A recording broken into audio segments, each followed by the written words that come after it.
எல்லோருக்கும் வணக்கம். நாம் இன்னைக்கு தொடர்ச்சியாக 12வது தமிழ் செய்யுள் பகுதியில் பாண்டியன் பரிசு இதிலேருந்து வினாவிடை நம்ம பார்க்கலாம். பாரதிதாசன் அவர்களை புரட்சிக்கவி என்று அழைத்தவர் யாருன்னா அறிஞர் அண்ணா. பாரதிதாசன் அவர்களை புரட்சிக்கவி என்று அழைத்தவர் அறிஞர் அண்ணா. அடுத்து, பாரதிதாசனின் நூல்கள் எந்த ஆண்டின் போது தமிழக அரசால் நாட்டுடைமையாக்கப்பட்டது அப்படின்னா 1990ஆம் ஆண்டு. பாரதிதாசனின் நூல்கள் எந்த ஆண்டின் போது தமிழக அரசால் நாட்டுடைமையாக்கப்பட்டது? 1990. அடுத்து, புதுச்சேரியின் சட்டமன்ற உறுப்பினராக பாரதிதாசன் அவர்கள் நியமிக்கப்பட்ட ஆண்டு எது அப்படின்னா 1954.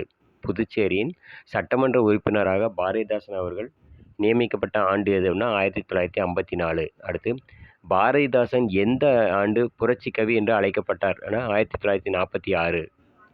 பாரதிதாசன் அவர்கள் எந்த ஆண்டு புரட்சி கவி என்று அழைக்கப்பட்டார்? 1946ஆம் ஆண்டு. அடுத்து, பாரதிதாசன் பெயரில் அமைக்கப்பட்ட பல்கலைக்கழகம் எந்த ஊரில் அமைந்துள்ளது?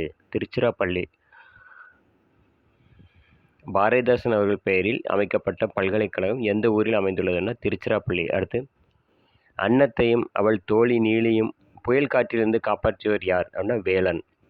அன்னத்தையும் அவள் தோழி நீலியும் புயல் காற்றிலிருந்து காப்பாற்றியவன் பெயர் வேலன். அடுத்து, பாண்டியன் பரிசு நூலை இயற்றியவர் புலவர் பெயர் என்னன்னா பாரதிதாசன். பாண்டியன் பரிசு நூலை இயற்றிய புலவர் யார்? பாரதிதாசன். அடுத்து, தன் இனத்தையும் மொழியையும் பாடாத கவிதை வேரில்லாத மரம் கூடில்லாத பறவை என்று பாடியவர் யார்னா ரசூல் கம்சதேவ். தன் இனத்தையும் மொழியையும் பாடாத கவிதை எதுக்கு சமம் அப்படின்னா வேரில்லாத மரம் கூடில்லாத பறவை என்று பாடியவர் ரசூல் கம்சதேவ். அடுத்து, பாவேந்தர் பாரதிதாசன் அவர்களின் பிறப்பு மற்றும் இறப்பு வருடம் எந்த ஆண்டு அப்படின்னா 1891 முதல் 1964 வரை. பாவேந்தர் பாரதிதாசனின் பிறப்பிறப்பு வருடம் 1891 முதல் 1964 வரை. அடுத்து, பாரதிதாசன் எழுதிய நூலில் சாகித்ய அகாடமி விருது பெற்ற நூல் எது அப்படின்னா பிசிராந்தையர். விருது பெற்ற ஆண்டு 1969. பாரதிதாசன் எழுதிய நூலில் சாகித்ய அகாடமி விருது பெற்ற நூல் எது அப்படின்னா பிசிராந்தையர்.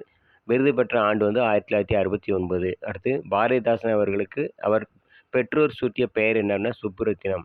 பாரதிதாசன் அவர்கள் பெற்றோர்கள் அவருக்கு சூட்டிய பெயர் சுப்புரத்தினம். அடுத்து, பாரதிதாசன் அவர்கள் எந்த மொழியில் மிகவும் சிறந்து விளங்கினார் அப்படின்னா தமிழ் மற்றும் பிரெஞ்சு மொழியில் சிறந்து விளங்கினார். பாரதிதாசன் அவர்கள் எந்த மொழிகளில் மிகவும் சிறந்து விளங்கினார்? தமிழ் மற்றும் பிரெஞ்சு மொழியில் சிறந்து விளங்கினார். அடுத்து, தொண்டு செய்வாய் தமிழுக்கு துறைதோறும் துடித்தெழுந்தே என்று தமிழர்களை தட்டி எழுப்பிய கவிஞர் யார் அப்படின்னா பாரதிதாசன். தொண்டு செய்வாய் தமிழுக்கு துறைதோறும் துடித்தெழுந்தே என்று தமிழர்களை தட்டி எழுப்பிய கவிஞர் பாரதிதாசன். அடுத்து, பாரதிதாசன் அவர்கள் நடத்திய இதழின் பெயர் என்னன்னா குயில். பாரதிதாசன் அவர்கள் நடத்திய இதழின் பெயர் குயில். அடுத்து, கதிர் நாட்டை ஆண்ட மன்னரின் பெயர் என்ன? கதிரைவேலன். கதிர்நாட்டை ஆண்ட மன்னரின் பெயர் கதிரைவேலன். கதிர்வேலன் கண்ணுக்கினியால் இருவருக்கும் பிறந்த மகளின் பெயர் அன்னம். கதிர்வேலன் கண்ணுக்கினியால் இருவருக்கும் பிறந்த மகளின் பெயர் அன்னம். அடுத்து, கதிர்நாட்டின் படைத்தலைவன் பெயர் என்ன அப்படின்னா நரிக்கண்ணன். கதிர்நாட்டின் படைத்தலைவன் பெயர் நரிக்கண்ணன். கதிர்நாட்டின் மீது போர் தொடுத்த மன்னன் வேல மன்னன்.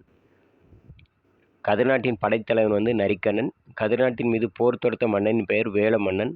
கண்ணுக்கினியால் அரசியின் தோழி யார்னா ஆத்தா கிழவி.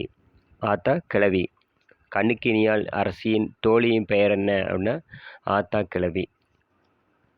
வீடியோ முழுமையாக ஸ்கிப் பண்ணாமல் பாருங்கள். நாளைக்கு இதே செயல்பகுதியிலேருந்து நம்ம வினாடை பார்க்கலாம். நம்ம சேனல் பிடிச்சா மறக்காம சப்ஸ்கிரைப் பண்ணுங்கள். நிறைய பேருக்கு ஷேர் பண்ணி விடுங்க.